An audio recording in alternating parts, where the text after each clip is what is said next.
come by sacred music very honestly. My father was a Presbyterian minister. I grew up singing in my church choir. I went to a Lutheran college. It's just sacred music has surrounded me my entire life. So in a way, it's the genre of music that I think I know the most intimately.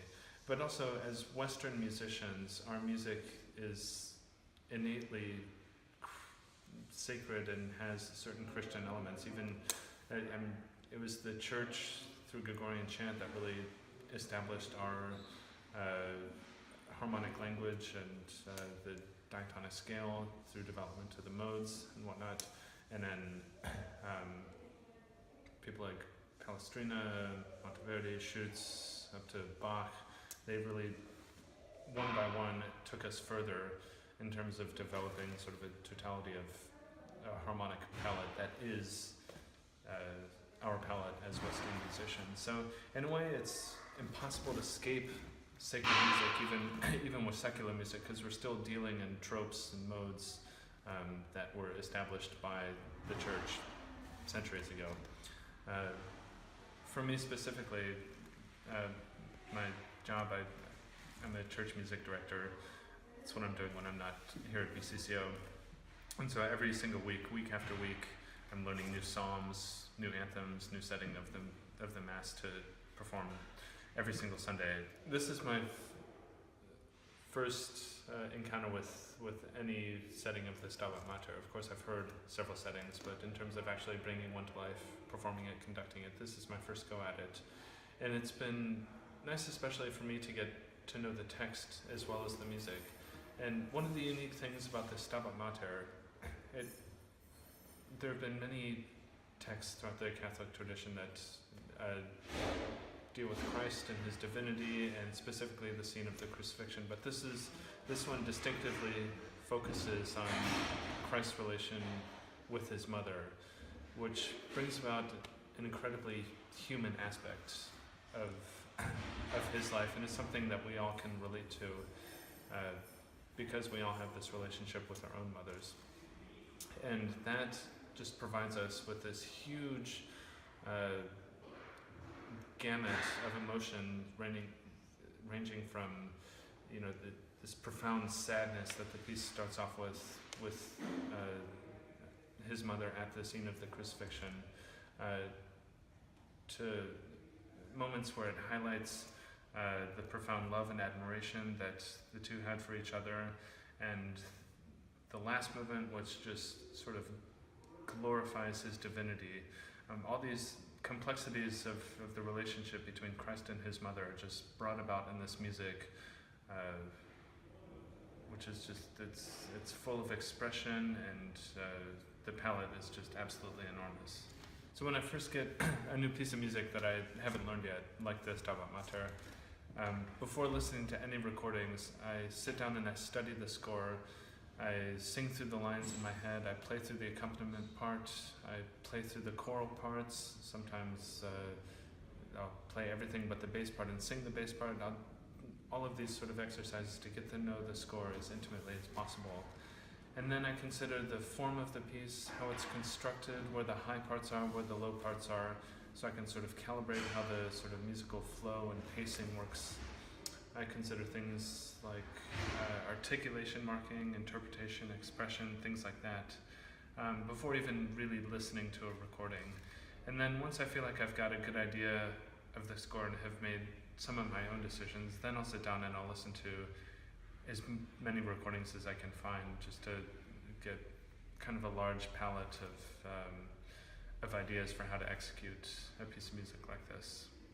As a composer and conductor, I'm always sort of wearing both hats. So when I'm on the podium, I'm thinking about the piece as a composer and what it means to bring a score to life and honor every single intention that the composer has. So every single articulation marking, phrase marking is not wasted information. Being a composer, I feel this almost a kinship, maybe that's too strong of a word, with the other composers, or at least I feel a very strong duty to the composer, and that the score is all of the information that we have from the composer, and that it's the performer's job, the conductor's job, to bring that piece of music to a life with integrity.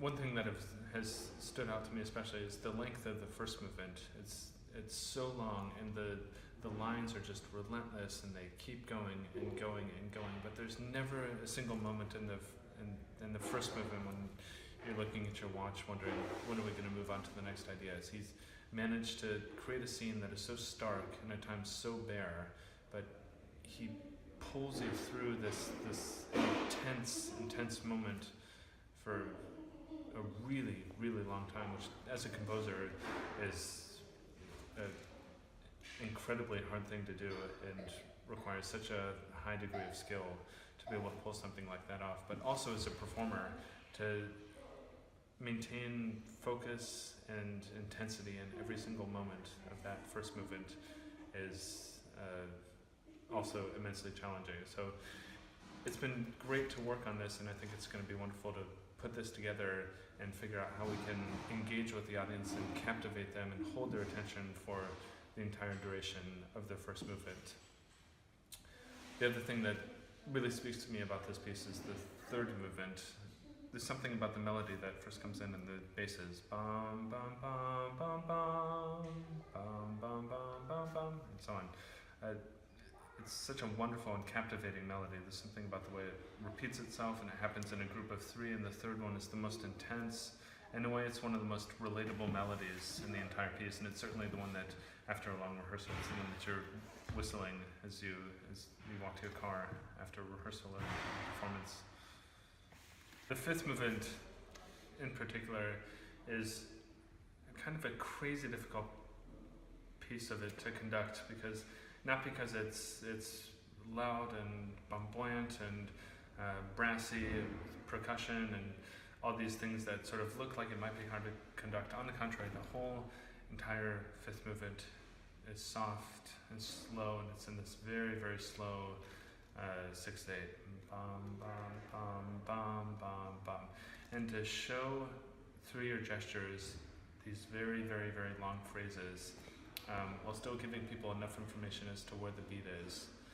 It's a very, very difficult thing. So it's been really helpful for me to learn how to conduct this piece with Ming standing right next to me as I'm conducting, and occasionally he'll stop and demonstrate another way to conduct the passage, or physically take my arm and help me get through it. And it's been nice week after week to revisit some of the same passages, just to come up with different ideas on how to conduct this fiendishly difficult music, and how to give the chorus enough information so that they can feel supported by the conductor but still sing freely and expressively.